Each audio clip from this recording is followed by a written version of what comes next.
Hello friends, मैं पीयूष कुमार आप लोगों के साथ इंटरेक्ट करने के लिए आज अपना दूसरा वीडियो लेके आया हूं। पहला वीडियो मैंने अपने चैनल पे आप लोगों के लिए कैसे पीसीएस की तैयारी करें और एक महीने में कैसे पीसीएस का प्री निकालें। आज हम पीसीएस से थोड़ी देर के लिए हटके आईएएस के टॉपिक पे जाएंगे और आज हम आईएएस के सिलेबस में जीएस का जो सेकंड पेपर है उसका गवर्नेंस का एक टॉपिक है एनजीओ, उसके बारे में बातचीत करेंगे। उसमें भी हम थोड़ा स्पेसिफिक होकर बात करेंगे कि भारत में जो एनजीओ सेक्टर है वो किन किन समस्याओं का सामना कर रहा है और किन किन समस्याओं से वो ग्रस्त है और उन समस्याओं से कैसे पार पाई जा सकती है और उनका कैसे निस्तारण किया जा सकता है। देखिए, अगर इसको हमको समझना होगा एनजीओ को, तो भारत में एनजीओ की शुरुआत 1972 में सेवा नामक एक एनजीओ के द्वारा हुई। सेवा इला भट्ट नामक एक महिला के द्वारा एनजीओ की स्थापना की गई अहमदाबाद में, और इस एनजीओ में उन्होंने महिलाओं को सेवा नामक एनजीओ ने जैसे घर के कार्य के साथ साथ एक ऐसे क्षेत्र में रोजगार दिया जिनको हम कुटीर उद्योग बोलते हैं। चटाई बुनना, मोमबत्ती बनाना के साथ साथ माचिस की तीली के रैपर बनाना, माचिस की तीली बनाना। इससे क्या हुआ कि वहां की महिलाओं के अंदर एक स्वायत्तता की भावना आई। जब वो आर्थिक आधार पर एम्पावर्ड हुई तो उन्होंने अपने इस एम्पावरमेंट के जरिए अपने बच्चों की शिक्षा पर, अपने परिवार की आर्थिक स्थिति पर तथा घर के डिसीजन मेकिंग में अपनी शेप बढ़ाई। लेकिन यहां के बाद हमारा एनजीओ सेक्टर उस तरीके से नहीं बढ़ा एक जिस तरीके से बढ़ना चाहिए था, और एक पॉइंट आता है जिसको कि हम भारत की सामाजिक, आर्थिक, राजनीतिक नीति में एक पैराडाइम शिफ्ट मानते हैं। वो है 1991 की एलपीजी की नीति। इस नीति के बाद जब हमने लिबरलाइजेशन, प्राइवेटाइजेशन और ग्लोबलाइजेशन की नीति को फॉलो किया तो इस दौर में हमारे यहाँ पर एनजीओ सेक्टर की एक मशरूमिंग की शुरुआत होती है, और आज हम ये स्थिति देखते हैं कि 2017 तक आते आते भारत में एनजीओ की बाढ़ आ चुकी है। इस एनजीओ की आई हुई बाढ़ में जो भारत का जो एनजीओ सेक्टर है निम्नलिखित समस्याओं से ग्रस्त है, जिनको कि हम निम्नलिखित पॉइंट्स के जरिए समझ सकते हैं। पहला भारतीय एनजीओ की समस्या है ये है कि भारतीय एनजीओ ट्रांसपेरेंसी एवं अकाउंटेबिलिटी की समस्या से ग्रसित है। ट्रांसपेरेंसी अर्थात एवं अकाउंटेबिलिटी, उत्तरदायित्व, पारदर्शिता या ट्रांसपेरेंसी। देखिए, पारदर्शिता का मतलब यह है कि कोई भी सरकार या कोई भी गवर्नेंस की बॉडी किसी भी डेमोक्रेसी में अल्टीमेट जनता के प्रति रिप्रेजेंटेटिव होती है। लेकिन भारत के एनजीओस जनता के लिए कार्य करते हैं, सरकार एवं बाहर की एजेंसियों से फंड प्राप्त करते हैं, लेकिन उस फंड को वो किससे ले रहे हैं, कहां पे उसका यूटिलाइजेशन कर रहे हैं और किस कार्य के लिए कर रहे हैं, इसके बारे में जानकारी नहीं देते हैं, और इसका वो विरोध करते रहे हैं कि वे आरटीआई के दायरे में नहीं आएंगे। वहीं जो उत्तरदायित्व का मसला है उसके पीछे कमी होने के कारण यह है कि भारतीय एनजीओ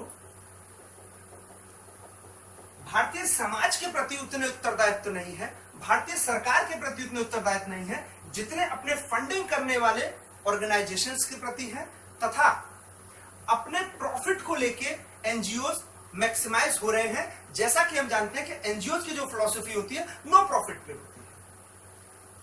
दूसरी समस्या अगर हम देखें भारतीय एनजीओ सेक्टर में है प्रोफेशनलिज्म की कमी, पेशेवर दक्षता की कमी।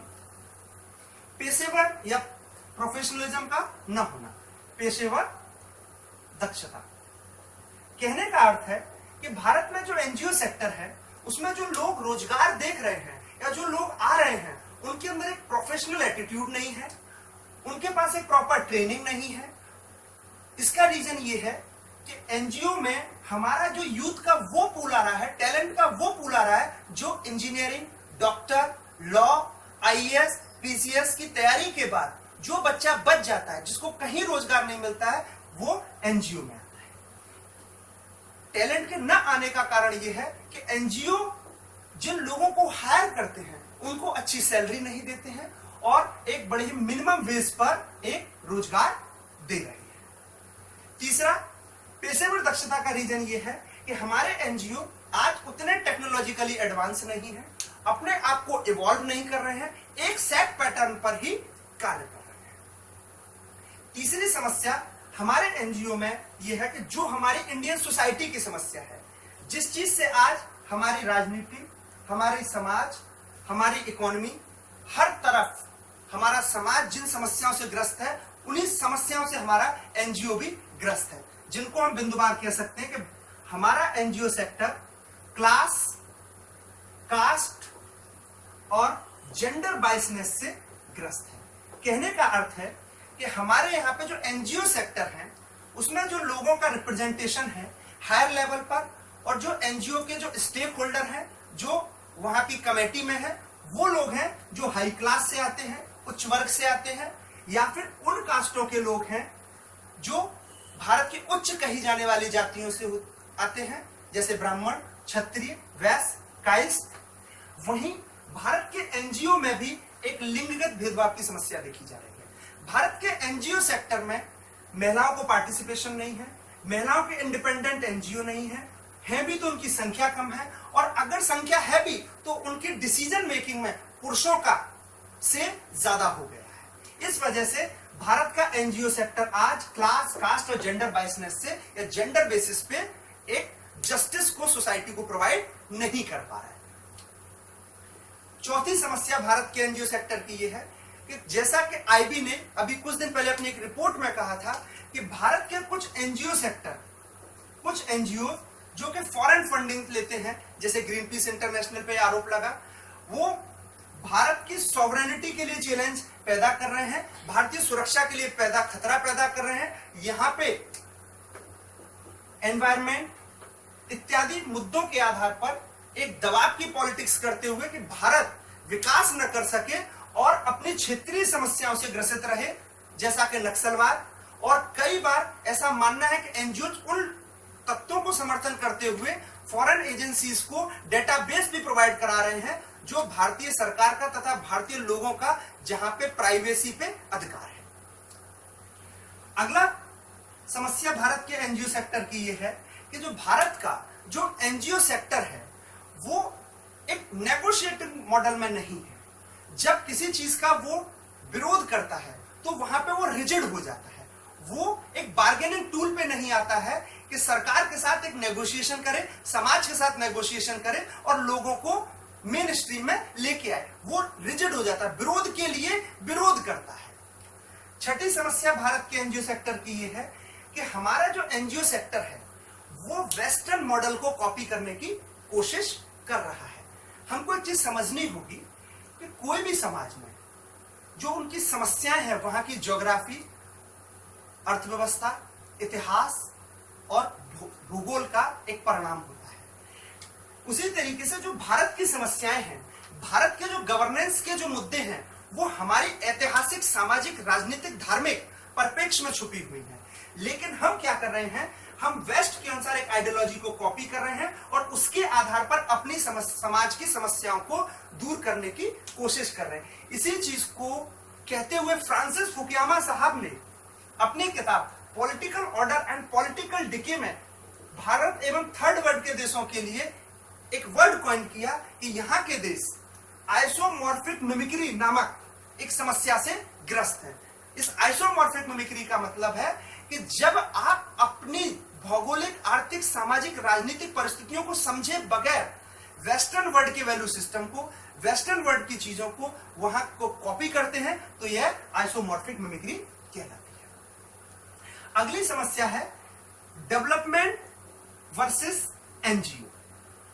कई एनजीओ माइनिंग और विकास जैसे रोड का निर्माण, लैंड एक्विजिशन का विरोध करते हैं एनवायरनमेंट के नाम पे, ट्राइबल इंटरेस्ट के नाम पे, लेकिन वो एक डेवलपमेंट और इंटरेस्ट जो सप्रेस्ड और वल्नरेबल ग्रुप है उसके इंटरेस्ट के बीच में एक मध्यम मार्ग फॉलो नहीं कर रहे, जिसकी वजह से वो मुद्दे को सेंसिटाइज कराते हैं, संवेदनशील करते हैं। और आज की हमारी मीडिया जो कि येलो जर्नलिज्म से ग्रस्त है, उसको एक टूल मिल जाता है एनजीओ के साथ भारत के विकास को पीछे ले जाने के।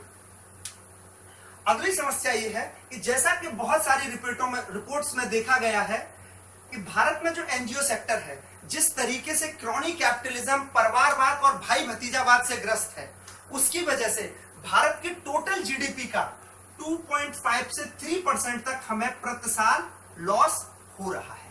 अगर हम अपने एनजीओ सेक्टर को प्रॉपर रेगुलेट करें, प्रोफेशनल दक्षता लाएं, तो भारत के एनजीओ सेक्टर की अगर हम ये सारी चीजें करेंगे तो भारत की जीडीपी को 2.5 से 3.5% तक बढ़ाया जा सकता है। इसके साथ एक समस्या यह भी है कि भारत का जो एनजीओ सेक्टर है, उसको लेकर ब्यूरोक्रेसी का एक बड़ा ही रिजिड नजरिया है। ब्यूरोक्रेसी इसको अपना एक कॉम्पिटिटर मानता है और अपने लिए एक चैलेंज मानता है। उनका मानना है कि अगर एनजीओ गवर्नेंस के और डेवलपमेंट के फंक्शन करेगा, पॉलिसी इंप्लीमेंट कराने में मदद करेगा, तो ब्यूरोक्रेसी के हाथ से पावर उनके हाथ में चली जाएगी। इसीलिए एक एनजीओ और ब्यूरोक्रेसी के बीच में कॉन्फ्लिक्ट ऑफ इंटरेस्ट की सिचुएशन पैदा हो रही है, कॉन्फ्लिक्ट्स पैदा हो रहे हैं। तो जो ब्यूरोक्रेटिक जो रिजिडिटी है एनजीओ के प्रति एक जो नकारात्मक एटीट्यूड है, उसने भी एनजीओ सेक्टर के प्रोलिफरेट होने में समस्याएं पैदा की है। एक नई समस्या है कि आज का जो वर्ल्ड है वो न्यू कॉलोनिज्म और न्यू इंपीरियलिज्म के दौर से गुजर रहा है। वेस्टर्न वर्ल्ड कई बार एनजीओ के जरिए, कई बार अपनी पॉलिसीज को इंप्लीमेंट करके थर्ड वर्ल्ड की पॉलिसीज को डिसाइड करते हैं। यही समस्या आज हमारे एनजीओ सेक्टर में भी देखी जा रही है कि कई बार केवल एनवायरनमेंट के नाम पे, for the sake of environment, हम विरोध करते हैं और सरकार की नीतियों का विरोध करते हैं ताकि वेस्ट के इंटरेस्ट के लिए एक लॉबिंग की जा सके। और बहुत सारे एनजीओ लॉबिंग में हैं, जैसा कि नीरा राडिया केस में हमने देखा कि भारत के बहुत सारे एनजीओ लॉबिंग कर रहे थे पॉलिसी इंप्लीमेंट कराने के लिए। एफडीआई निवेश कैसे लाया जाए, इसके लिए ब्यूरोक्रेट से लेके नेताओं से लेके हर किसी के साथ उन्होंने लॉबिंग की। भारत के एनजीओ की अगर हम एक और समस्या देखें तो भारत का जो एनजीओ है वर्तमान में कुछ ऐसी समस्याओं से भी ग्रस्त है जिनको के नहीं होना चाहिए था। कहने का मतलब है कि एनजीओ का फोकस था कि जो समाज का जो वल्नरेबल वर्ग है उसके प्रति अपनी जिम्मेदारी निभाए, लेकिन जैसा कि हम जानते हैं भारत की जनसंख्या 65% रूरल क्षेत्र में रहती है, लेकिन हमारे मेनली जो एनजीओ शहरी क्षेत्र में है। एक जो रूरल अर्बन डिवाइड है वो हमारे ग्रामीण और जो शहरी विभेद है वो एनजीओ सेक्टर में आ गया है। मेनली हमारे जो एनजीओ हैं वो शहरी क्षेत्र में कार्य करते हैं, लेकिन देश की गरीब वल्नरेबल जनता 65% पॉपुलेशन ग्रामीण क्षेत्र में रहती है। दूसरी तरफ भौगोलिक आधार पर भी अगर हम इसकी समझने की कोशिश करें, छत्तीसगढ़, उड़ीसा जो भारत का अंडर डेवलप्ड क्षेत्र है, वहां पे एनजीओ की संख्या कम है। दिल्ली, मुंबई, बेंगलोर, हैदराबाद, चेन्नई ऐसी जगह पर एनजीओ की संख्या ज्यादा है। वहीं अगली समस्या भारत में एनजीओ सेक्टर की अगर हम देखें तो वो ये है कि जो भारत का जो एनजीओ सेक्टर है वो टेक्नोलॉजी प्रोन नहीं है और अपने आप को इवॉल्व नहीं कर रहा है। कहने का मतलब है आज भी हम उन्हीं पुरानी परपाटियों पर कार्य कर रहे हैं जिन पे हम आज से पहले किया करते थे। ये हमने समस्याएं देखी। अब इन समस्याओं से अगर निपटना है तो हमको इसमें कुछ कदम उठाने होंगे। सबसे पहला कि एनजीओ सेक्टर को सुमोटो ट्रांसपेरेंसी एवं अकाउंटेबिलिटी को इंश्योर करना पड़ेगा। पब्लिक डोमेन में अपनी फंडिंग को रखा जाए। पब्लिक डोमेन में अपनी फंडिंग को रखने के साथ साथ कहां से उनको फंडिंग मिली, किस चीज के लिए दी गई, ये वो बताएं। जैसा कि सरकार ने अभी किया भी है कि एफसीआरए के तहत कि फॉरेन कंट्रीब्यूशन में आप कहां से पा रहे हैं, इसके लिए आपको इनकम टैक्स के साथ साथ होम मिनिस्ट्री को भी बताना पड़ेगा। और फंड लेने से पहले भी आपको बताना पड़ेगा कि आप कहां पे उस फंड का यूटिलाइजेशन करेंगे और किस पर्पज के लिए करेंगे। दूसरी समस्या जो भाई भतीजावाद की जो हमारे एनजीओ सेक्टर में समस्या है, उसको हम एक अवेयरनेस के जरिए दूर कर सकते हैं। और जो करप्शन की जो एनजीओ में समस्या आ रही है कि आज हमारे बहुत सारे जो एनजीओ भ्रष्टाचार का एक जो टूल बन चुके हैं, लोग अपने पैसे को भ्रष्टाचार या ब्लैक मनी को एनजीओ में पार्क करते हैं राउंड ट्रिपिंग के जरिए। उसके लिए हम एंटी करप्शन स्ट्रेटेजी जितनी भी है उनको अप्लाई करके दूर कर सकते हैं। तीसरी चीज कि जो स्टेक होल्डर हैं वो परिवारवाद के बजाय डिफरेंट सेक्शन से हो। हर एनजीओ में पार्टिसिपेशन अक्रॉस द कम्युनिटी हो, जेंडर हो, कास्ट के बेसिस पे हो और रिलीजन के बेसिस पे हो, ताकि हमारा एनजीओ सेक्टर में जो नीति निर्माण हो, जो स्टेक होल्डर हो, वो समावेशी हो सके। चौथी चीज, पेशेवर दक्षता के लाने के लिए हमें सोशल वर्क को बढ़ाना पड़ेगा। University, school, high school, inter college, PhD, research, हर लेवल पर हमको क्या करना रहेगा, सोशल वर्क को एज ए सब्जेक्ट के तौर पे डेवलप करना पड़ेगा। समाज में ग्रामीण समाज से लेके हमारा जो यूथ है, जो हमारा शहरी वर्ग का जो लोग है, पेशेवर लोग हैं, उनके अंदर एक वॉलंटियरिज्म की फीलिंग पैदा करनी पड़ेगी, ताकि वो समाज की सेवा की भावना कर सके और किसी न किसी एक एनजीओ के साथ निस्वार्थ भाव से जुड़ सके और अपनी पेशेवर नॉलेज को दे सके। इसके साथ साथ हमें एनजीओ सेक्टर में अगर रिफॉर्म की बात है तो हमारे एनजीओ सेक्टर को यह भी समझना पड़ेगा, डेवलपमेंट को भी सरकार केवल विकास और वंचित वर्ग के नाम पे नहीं छोड़ सकती है। समाज के समस्याओं को, जो वंचित वर्ग की आर्थिक जो समस्या, उनको हम तभी दूर कर सकते हैं जब हमारी इकोनॉमी का एक ग्रोथ होगी और एक डेवलपमेंट होगा। तो हमें एक यहाँ पे मध्यम मार्ग को फॉलो करने की जरूरत है। एक और इन्हीं समस्या में, ताकि हमारे एनजीओ सेक्टर में पेशेवर रवैया अपनाया जा सके, इसके लिए हमको एक चीज करनी पड़ेगी कि हमको थिंक टैंक एनजीओ की शुरुआत करनी पड़ेगी। जैसा कि अमेरिका में रैंड इंटरनेशनल जैसे कुछ एनजीओ हैं जो कि एज ए थिंक टैंक काम करते हैं, गवर्नमेंट को पॉलिसी मेकिंग, पॉलिसी में कैसे इंप्लीमेंट किया जाए, इसमें मदद करते हैं। लेकिन हमारे यहाँ पे थिंक टैंक बेस्ड एनजीओ नहीं है। हमको इस तरीके के एनजीओ भी शुरू करने पड़ेंगे। फ्रेंड्स, ये थी समस्या एनजीओ सेक्टर की और ये थे मेरे समाधान। इन सबको देखने के बाद मुझे लगता है कि आप एनजीओ सेक्टर से रिलेटेड कभी भी क्वेश्चन आएगा, उसको करंट से लिंक करते हुए इसी की थीम पर आप लिख सकते हैं। ये आपको काफी हेल्पफुल करेगा। आप मेरे अगर इस वीडियो को खुश हैं और अगर आपको पसंद आता है तो आप मेरे चैनल पे जाके इसको लाइक करें और सब्सक्राइब करें। अगर आप ऐसा करते हैं तो ये काफी अच्छा रहेगा और मुझे भी मोटिवेट करेगा। मैं भी आगे से और अच्छे से वीडियो बनाऊंगा। और अगर आपके कोई सजेशंस हैं तो आप मेरे जो है चैनल पे जाके मुझे सजेशंस दें। आपका फ्रेंड्स पीयूष आपके सजेशंस और आपके सहयोग का आभारी है। Thank you.